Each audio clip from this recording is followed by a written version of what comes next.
जिससे आपकी ये समस्या पूरी तरीके से दूर हो जाएगी और साथ ही साथ आपकी रनिंग और भी ज्यादा बेहतर हो जाने वाली है। तो हम लोग सबसे पहले बात करते हैं कि रनिंग करते वक्त आपके सीने और पेट में दर्द क्यों होता है, आखिर इसके पीछे का कारण क्या है। क्योंकि जब तक हम लोगों को किसी प्रॉब्लम के एक्चुअल रीजन के बारे में पता नहीं होगा तब तक हम उस प्रॉब्लम को कभी भी सॉल्व कर ही नहीं सकते। तो देखिए, रनिंग करते वक्त जब आपके सीने और पेट में दर्द होती है तो इसके सिर्फ दो ही कारण हैं। सबसे पहला, आपके पेट में गैस होता है और जब आप रनिंग करते हो तो उस गैस में प्रेशर पड़ती है और जिसके वजह से आपके सीने में दर्द होने लगती है, आपके पेट में दर्द होने लगता है। और दूसरा कारण जो है वह है कि आप गलत तरीके से सांस लेते हो और जिससे आपकी बॉडी के जो इंटरनल ऑर्गन होता है वो ऑक्सीजन को ठीक से एक्सेप्ट नहीं कर पाती है और जिसके वजह से आपके बॉडी में, आपके पेट में, सीने में दर्द शुरू हो जाती है। तो अब बात करते हैं कि आप इसे ठीक कैसे कर सकते हो। तो देखिए,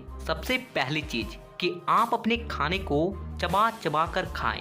आप अगर एक बाइट लेते हो खाने का तो उसे 32 बार चबाएं और फिर अपने पेट के अंदर ले। और ऐसा इसलिए क्योंकि आयुर्वेदिक के अनुसार अगर आप अपने खाने को 32 बार चबाते हो तो वो सही एनर्जी भी मिलेगी और रनिंग के वक्त जो आपके पेट में दर्द होता है, सीने में दर्द होता है, ये कभी भी होती है वो पानी से मिलने की वजह से बहुत ज्यादा पतली हो जाती है।